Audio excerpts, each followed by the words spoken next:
IELTS. IELTS stands for International Language Testing System. IELTS measures the language proficiency of people who want to study or work where English is used as language of communication. There are two types of IELTS tests, IELTS Academic Test and IELTS General Test. IELTS Academic Test is for people applying to get higher education abroad.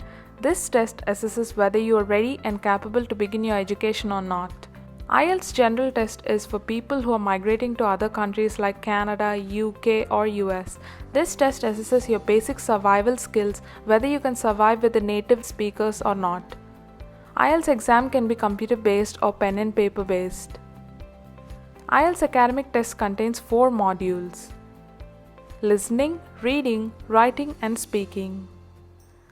Listening, reading and writing will be conducted in one slot and speaking will be conducted in a different slot on another day or sometimes the same day. How is IELTS scored? IELTS uses a unique 9-band scale providing the leading exam score which accurately pinpoints your level of English.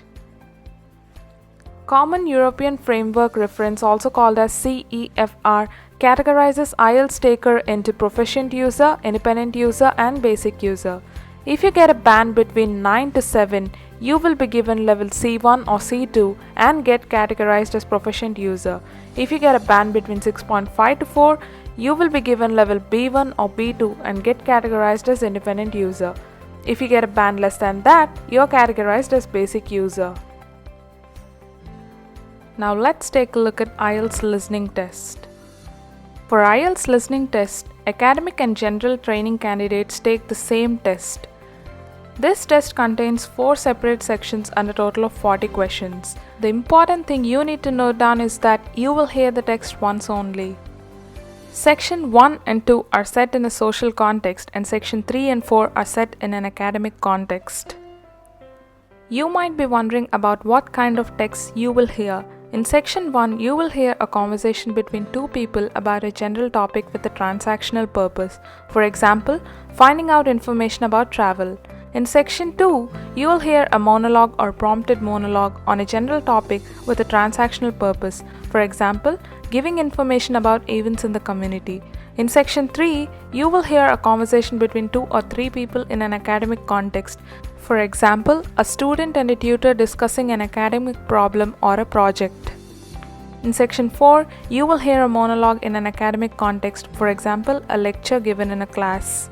There are 10 questions for each section in the listening test. You may have between 1 and 3 different tasks per section. The first task type that we're going to discuss here include notes, summary, table, flowchart completion. You will have to complete these with a suitable word or words within the word limit given. The next type of task you will hear include multiple choice questions. For this, you will have to choose one answer from alternatives A to C or choose 2 answers from alternatives A to E. For short answer questions, you will have to answer in the word limit given. Let's look into sentence completion. You will have to complete a sentence with a suitable word or words within the word limit given. Then comes the labeling a diagram, plan or a map. You need to label a diagram or plan or map with a suitable word or words or by choosing from a box of possible answers. Then comes the classification. You need to classify the information given in the question according to 3 different criteria: A, B or C. These may be dates, names, types, etc. Then comes the matching. Match a list of statements to a list of possible answers in a box. For example, people, theories or dates. The important thing that you need to remember is that you may have between 1 and 3 different types of tasks that we discussed per section. Each question will carry 1 mark and you'll have 40 questions. You will hear the text once only and the audio will not be repeated. Now let's take a look at IELTS reading module. Academic and general reading tests are different. For academic reading module, you will need 1 hour time including time to transfer your answers to answer sheet. The texts are authentic and academic in nature, but written for a non-specialist audience. They are similar to the types of texts you may find in newspapers or magazines. The style may be descriptive or argumentative, and at least one text contains detailed logical argument.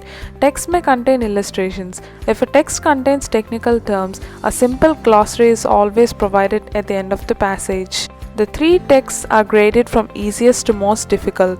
Each text will have around 12 to 14 items. Now let's look at the overview of task types you will encounter in the IELTS academic reading module. Firstly, multiple choice questions. You will have to choose one answer from alternatives A to D, choose 2 answers from alternatives A to E, choose 3 answers from alternatives A to G. Identifying information: true, false, not given. Say whether a statement is true, false, or not given. Identifying the writer's views or claims: yes, no, not given. Say whether a statement agrees with claims or views: yes, disagrees with the views or claims: no, or whether there is no information on this: not given. Matching headings: matching a heading from a list of possible answers to correct paragraph or section of the text. Matching features: matching a list of statements to a list of possible answers in a box. Example: specific people or theories or dates. Matching sentence endings: complete a sentence by choosing a suitable ending from a box of possible answers.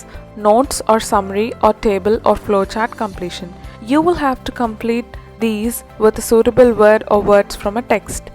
Labeling a diagram: you need to label with suitable word. Short answer questions: answer questions using words from the text. These are the types of tasks you need to do in the academic reading module. The reading paper consists of 3 different texts and a total of 40 questions.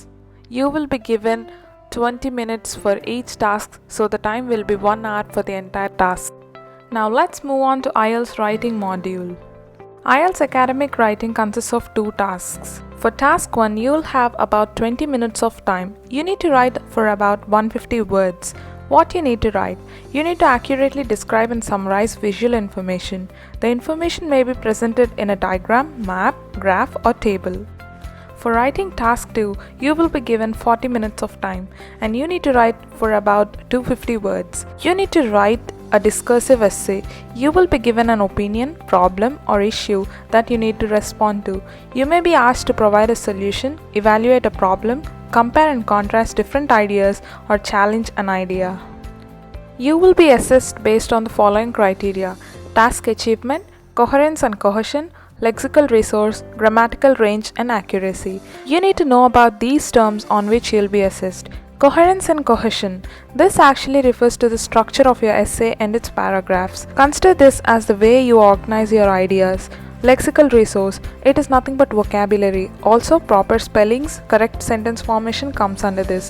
It is better to avoid informal language in IELTS writing. Writing task 2 is always worth twice as much as writing task 1. Before going to last module speaking, I'm so glad if you're still here watching this video. If you find it useful, please hit like and subscribe to my channel. Please don't forget to leave a comment about the positives and also the negatives which I need to change for my next video. Your sincere feedback will surely matter to me. Thank you. Let's move on to the last part of IELTS academic test, speaking module. Speaking takes around 11 to 14 minutes. This test consists of an interview with a trained examiner. This test will be conducted in a different slot, mostly on another day. The interview is recorded and has 3 separate parts. For part 1, you will have around 4 to 5 minutes of time. You will need to talk about questions on familiar topics such as hobbies, likes and dislikes, or about you, yourself and your hometown. For part 2, you will have around 3 to 4 minutes of time. You will be given a booklet with a topic, for example, describe a good friend, and some suggestions. You need to talk about the topic for 1 to 2 minutes. You have about 1 minute to write notes before you begin. For part 3, you will have around 4 to 5 minutes of time. The examiner will ask you more detailed and more abstract questions about the topic in part 2. For example, how important is friendship? Since in part 2 you have the question describe a good friend, part 3 will always be related to part 2. So here he might ask you how important is friendship. You will be assessed on the following criteria: fluency and coherence, lexical resource, grammatical range and accuracy, and pronunciation. About a month ago, I personally took IELTS exam with 1 month of self-preparation and scored 7.5 overall band. If I did it, you can do it too. I hope this video helped you understand the complete IELTS format in less than 10 minutes. Since this is my first YouTube video, don't forget to give genuine feedback about the video. Good luck with your IELTS preparation and thank you for watching. See you in the next video with more IELTS tips. Bye!